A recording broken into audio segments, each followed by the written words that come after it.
Hello' মোৰ ছাত্ৰসকল, কি খবৰ তোমালোকৰ? আশা কৰোঁ সকলো ভালে আছে আৰু মোৰো ভাল। মোৰ অন্য এটা ভিডিঅ'লৈ তোমালোকক স্বাগতম জনাইছোঁ দ্য ষ্টাডি অসমলৈ।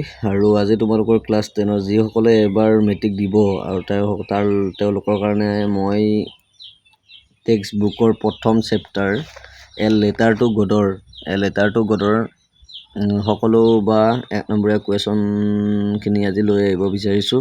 তাকে আলোচনা কৰিম আৰু তোমালোকে চাই যাবা ভিডিঅ'টো।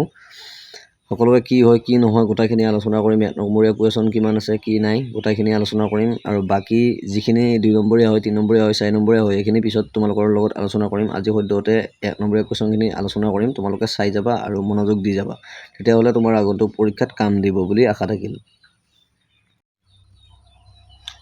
মৰমৰ ছাত্ৰসকল, আমি যিখিনি পঢ়িবলৈ আমি মেট্ৰিক পাছ কৰিছিলোঁ আৰু তাৰ ওপৰতে এইখিনি প্ৰশ্ন দিয়া হৈছে আৰু তোমালোকে চাব পাৰা যে বঢ়িয়াকৈ 1 নম্বৰ কুৱেশ্যনটো কি আছে তোমালোকে চাই লোৱা। Where was Lencho's house. ইয়াতে 3টা প্ৰশ্ন দিয়া হৈছে যে অসমীয়াটো হ'ল লেঞ্চোৰ ঘৰটো ক'ত আছিল। ইয়াতে 3টা প্ৰশ্ন হ'ব পাৰে যে হুৱেৰ ডিড লেঞ্চ' লাইভ আৰু হুৱেৰ ৱেজ লেঞ্চ'ছ ৰেচিডেঞ্চ। ইয়াৰ 3টা প্ৰশ্নৰ এটাই উত্তৰ হ'ব, তোমালোকে চাই যাবা। Lencho's house was on the crest of a low' hill and he resided dear.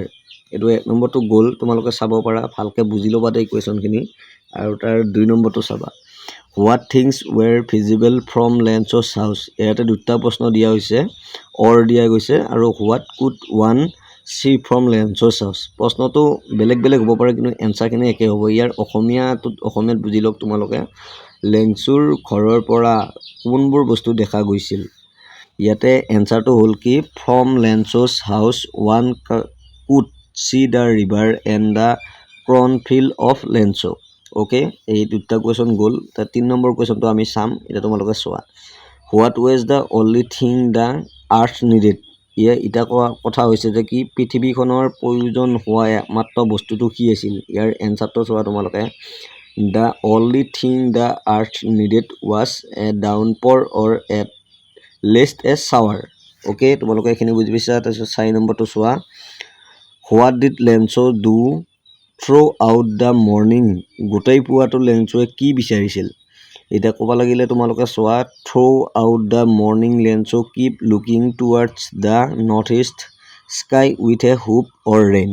এতিয়া 3 নম্বৰ কুৱেশ্যনটো তোমালোকে বা 4 নম্বৰ কুৱেশ্যনটো ভালকৈ এই 4টা কুৱেশ্যন তোমালোকে বুজি পাইছা। নেক্সট কুৱেশ্যনলৈ আহোঁ মই এতিয়া, তোমালোকে চাই যাবা আৰু কুৱেশ্যনখিনি তোমালোকে ধুনীয়াকৈ নোট কৰি ল'বা, তেতিয়াহ'লে তোমালোকৰ কামত আহিব। আমিও এইখিনি পঢ়িবলৈ SLC পাছ কৰিছিলোঁ আৰু তোমালোকেও এইখিনি পঢ়িবলৈ SLC পাছ কৰিব লাগিব আৰু গতিকে তোমালোকে চাই যাবা বঢ়িয়াকৈ।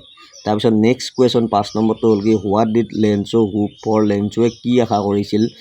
Lens' hope for a shower of rain his crops. Okay, এইখিনি তোমালোকে বুজি পাইছা। 6 নম্বৰটো চাওঁ। Now we are really going to get some water women. তো ইয়াত 1 নম্বৰ ৰোমান সংখ্যা দিয়া গৈছে দে 1 নম্বৰ। Who said this to whom. ওপৰৰ কথাখিনি কোনে কাক কৈছে। Answer Lencho' said this to his wife. লেঞ্চই তাৰ ঘৈণীয়েকক কৈছিল কথাখিনি, তোমালোকে ভালদৰে বুজি পাইছা। ইয়াৰ 7 নম্বৰটো চোৱা। What was the women doing. তিৰোতাজনীয়ে কি কৰি আছিল। ইয়াতে ডাইৰেক্ট এনচাৰ দিব পাৰিবা তোমালোকে। The women was preparing supper. Okay, এইখিনি 8 নম্বৰটো চোৱা তোমালোকে। What were the boys of Lencho' doing. লেঞ্চৰ ল'ৰাকেইজনে কি কৰি আছিল। The elder boys of Lencho' were working in the field and the smaller ones were playing near the heart. মানে ডাঙৰটোৱে কিবা কাম কৰি আছিলে আৰু সৰুটোৱে খেলি আছিলে। তোমালোকে ভালদৰে চাই যাবা। এতিয়া 9 নম্বৰ কুৱেশ্যনটো কি কোৱা হৈছে চাবা। When did the rain come. বৰষুণ যাক কেতিয়া আহিছিল। The rain came when Lencho' and his family were eating supper. মৰমৰ ছাত্ৰসকল, এতিয়া তোমালোকে 11 নম্বৰটো চোৱা। 11 নম্বৰত কি দিয়া আছে। From which side did the rain come. বৰষুণ জাকে কোন দিশৰ পৰা আহিছিল। The rain come from the north east sky. তোমালোকে এইখিনি বুজি পাইছা ধৰ। তাত 12 নম্বৰটো চোৱা। How was the air. বতাহজাক কেনেকুৱা আছিল। The air was fresh and sweet. বতাহজাক কেনেকুৱা আছিল। ফ্ৰেছ শান্তিদায়ক আৰু খুব সুমধুৰ। এতিয়া 13 নম্বৰটো চোৱা। Why did Lencho' go' out in the rain. Lencho' বৰষুণত কিয় ওলাই গৈছিল। Lencho' went out in the rain to have its pleasure on his body. তেওঁৰ বডিটো ঠাণ্ডা পৰিবলৈ ওলাই গৈছিলে। 14 নম্বৰটো চোৱা তোমালোকে, what did Lencho say that the rain drops were like new coins, or why did Lencho compare the rain drops with the new coins.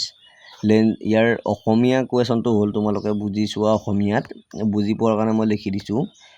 লেঞ্চোৱে বৰষুণৰ টোপালবোৰক কিয় নতুন মুদ্ৰাৰ লগত তুলনা কৰিছিল? ইয়াৰ এনচাৰটো হ'ল, তোমালোকে চাই দিবা, Lencho compare the raining with the new coins because it would help him to get more corns and the corns would help him to get a new coins. তোমালোকে এইখিনি ভালদৰে বুজি পাইছা।